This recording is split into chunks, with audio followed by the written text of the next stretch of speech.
कहते हैं ना कि जब इंसान कुछ ऐसे गंदे काम कर रहा होता है ना या करने वाला होता है तब उसे उसके बारे में नहीं एहसास होता है, लेकिन जब वो चीज़ हो जाता है ना तब उसे सारे समाज, घर द्वार, हर चीज़ों के बारे में ख्याल आता है।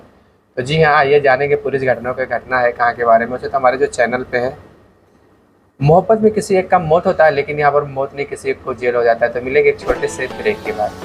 A few moments later. नमस्कार, सत श्री अकाल, अस्सलाम वालेकुम। मैं हूँ आपका दोस्त गुलाम मुस्तफ़ा और आप देख रहे हैं कुछ मोहब्बत से मौत। तो जी हाँ, ये जो खबरें हैं वो हरियाणा के पलवल ज़िले की है, जहाँ पर एक पति पत्नी हंसी खुशी से रहा करते थे।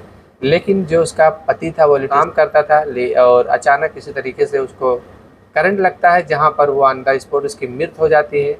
लेकिन उसकी जो पत्नी प्रिया, जिसकी उम्र तकरीबन 34 साल थी, वो वहाँ पहुँचती है और अपने पति के बॉडी को लेकर सीधा हॉस्पिटल में भागती है। लेकिन हॉस्पिटल में जाने के बाद वहाँ पर जांच पड़ताल में सब कुछ फिर यही पता चलता है, डॉक्टरों की टीम यही कह देती है कि जो आपके पति हैं वो अब इस दुनिया में नहीं रहे। फिर वो वहाँ से रोते हुए अपने पति के बॉडी को लाती है अपने घर पे, जहाँ पर उसकी क्रियाक्रम कर देती है। लेकिन इसी तरीके से 2 से 4 महीने तक वो अपने पति के घर रहती है। फिर उसे ये ख्याल आता है कि हमारे बीच में कोई संतान भी नहीं जिसके सहारे मैं अपना जो ज़िंदगी वो गुजार सकूँ। तभी वो अपने हस्बैंड के पेरेंट्स से सब के बारे में बात करती है, और क्योंकि उसके जो हस्बैंड के पेरेंट्स थे वो लोग भी यही चाहते थे कि अगर ये बेटी जो है, मेरी बहू, अगर चाहे तो अपनी ज़िंदगी अपने तरीके से जी सकती है। और ये सब बातें उन लोगों के सामने भी यही कहती है कि हमारे बीच में कोई संतान नहीं और मैं भी अपना जो ज़िंदगी है अब अलग तरीके से जीना चाहती हूँ। अगर संतान होता तो मैं उसी के भरोसे अपनी ज़िंदगी गुजार लेती। और उसके जो हस्बैंड के पेरेंट्स वो लोग भी कहते हैं कि बेटी अगर आपका दिल कहता है तो आप रहें या फिर आप जाएँ, आपके ऊपर कोई दबाव नहीं है और अब आप जा सकती हैं अगर आपका मन कर रहा है। तो वो वहाँ से फिर शहर में जाती है और शहर में जाने के बाद में एक छोटा से कॉलोनी में मकान पर लेती है, जहाँ पर अपना गुजर बसर करने लगती है और इस तरीके से अपना जो है जॉब तलाश करती है।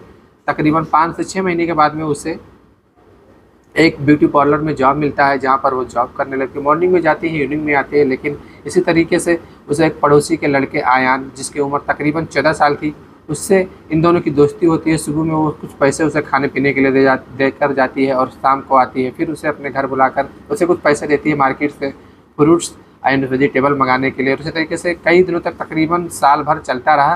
फिर दोनों में इतनी ज़्यादा दोस्ती होती है, जहाँ पर दोनों को एक दूसरे के घर आना जाना शुरुआत हो जाता है। प्रिया आयान के घर जाती है और आयान प्रिया के घर आता है।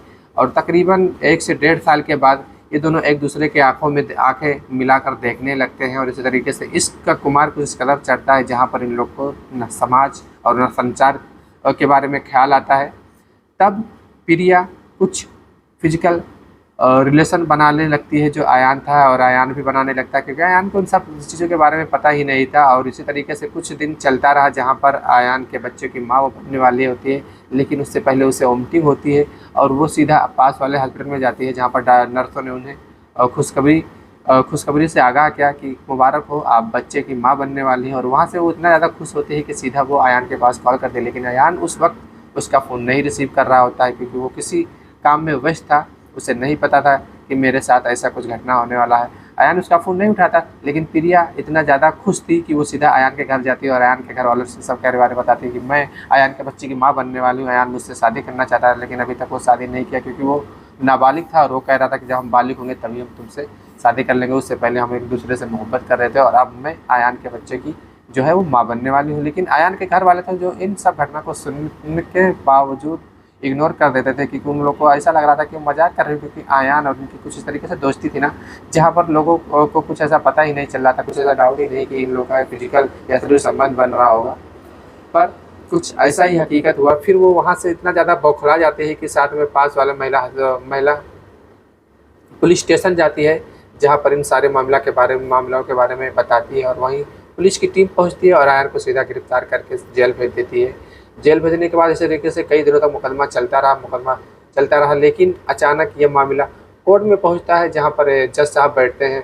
और जज साहब की जब तारीख होती है, तो जज साहब जब बैठते हैं तो जज साहब प्रिया से पूरी सवाल करते हैं। और प्रिया सब इन सब घटनाओं के बारे में बताती है कि जी हाँ, आयान के साथ में संबंध बनाती रहे, आयान मेरे साथ बना रहा था। आयान यही कह रहा था कि मैं तुमसे शादी करूँगी, लेकिन अब वो शादी से मुकर रहा है और ना मुझसे शादी कर रहा है और ना ही मेरे साथ रहने के लिए कह रहा है।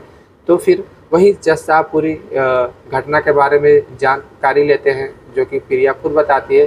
फिर वही जो जज साहब थे वो इतना ज़्यादा गुस्सा होते हैं जो कि सीधा आयान को रिहा कराते हैं और प्रिया को जेल में पोस्ट के तहत डाल देते हैं और प्रिया को यह कह देते हैं कि बल्कि आयान ने नहीं गलत किया, आपने गलत किया, आपने आयान के साथ रेप किया, आयान नाबालिग है, आयान क्या रेप किया।